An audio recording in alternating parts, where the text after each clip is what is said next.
A cold wind moved through the quiet street as people hurried past each other, heads down, eyes glued to their phones. It was just another ordinary afternoon in a busy American town where everyone seemed too busy to notice anyone else, but sometimes, the smallest moment, the kind most people would ignore, can change everything. Sometimes, one tiny act of kindness can ripple outward in ways no one could ever imagine. This is the story of how one small kindness created a powerful chain reaction that touched dozens of lives. Before we begin, take a quick moment to subscribe to our channel, Kindness Story Hub. If stories like this warm your heart, don't forget to like this video and share your thoughts in the comments. Your support helps us keep sharing real stories that remind the world how powerful kindness can be. And now, let's begin. It was a chilly Tuesday morning in Chicago when Daniel Carter stepped out of his small apartment building. Daniel was a 32-year-old construction worker with rough hands, tired eyes, and a heart bigger than most people realized. Life hadn't been easy for him lately. Bills were piling up, work had been slow, and his truck needed repairs he couldn't afford. Still, Daniel had a simple rule he tried to live by: help someone when you can. That morning, as he walked toward the bus stop, he noticed an elderly woman struggling with her grocery bags. People walked past her without even slowing down. The woman's hands trembled as one of the bags slipped and oranges rolled across the sidewalk. Daniel paused. He looked at his watch. If he missed the bus, he'd be late for work.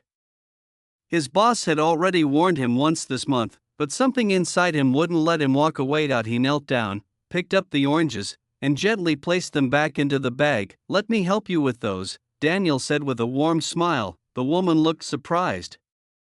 "Oh dear, thank you. Most people just walk by." Daniel carried her bags across the street and up the steps of her small brick house. The woman introduced herself as Margaret. She must have been in her late 70s, with silver hair and kind eyes that held a lifetime of stories. "You remind me of my son," Margaret said softly. "He always helped people too." Daniel smiled politely, not realizing how important this moment would become. Before he left, Margaret reached into her purse and handed him a small folded piece of paper. "What's this?" Daniel asked. "Just take it," she said with a mysterious smile. "And remember, kindness always finds its way back." Daniel laughed gently and slipped the paper into his pocket before rushing toward the bus stop. By the time he got there, the bus had already left. "Great," he muttered under his breath. Now he would definitely be late. Frustrated but trying to stay calm, Daniel started walking the long route toward the construction site. About 20 minutes later, he passed a small cafe where a man in a business suit stood outside looking stressed. The man was staring at a flat tire on his car. Daniel slowed down. "Need a hand?" he asked. The man sighed with relief. "Honestly?" "Yes. I have a meeting in 20 minutes and no idea how to change this." Daniel set down his backpack and got to work. Within 10 minutes, the spare tire was on and the businessman looked incredibly grateful. "Thank you." "Seriously? Most people wouldn't stop." Daniel shrugged. "Just trying to help." The man reached into his wallet. "Let me pay you." Daniel shook his head. "No need." Instead, the man handed him a business card. "Well, if you ever need anything, give me a call."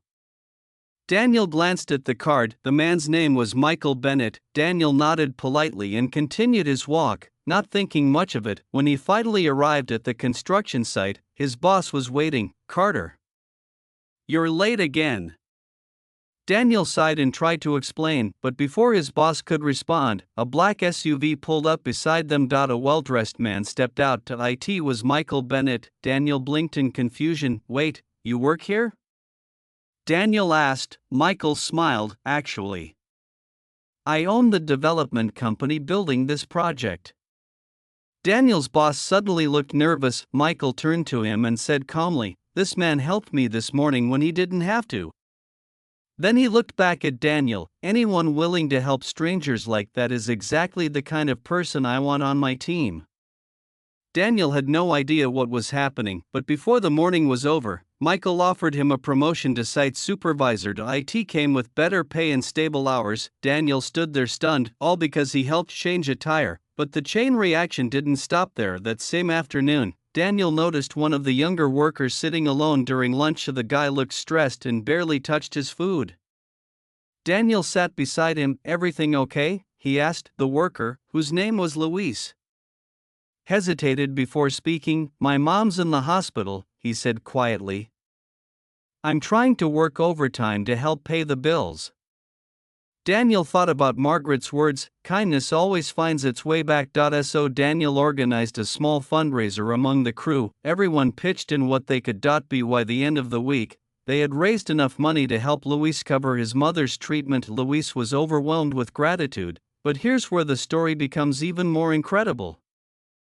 Months later, Luis's mother recovered and returned to work at the local hospital. One evening, a young woman rushed into the emergency room with a small boy who was struggling to breathe. Luis's mother was the nurse on duty. She quickly recognized the signs of a severe allergic reaction and acted immediately. Her fast response saved the boy's life. Later that night, the boy's mother sat beside the hospital bed, holding her son's hand with tears in her eyes. She thanked the nurse again and again. What she didn't know was that the nurse had once been saved by the kindness of strangers, kindness that started with a man helping an elderly woman with groceries. Meanwhile, Daniel's life slowly began to improve. With his new position, he was able to repair his truck, pay off some debts, and even start saving money. But the biggest change wasn't financial. Daniel began noticing kindness everywhere, people helping neighbors, coworkers supporting each other, strangers holding doors open. It was like once one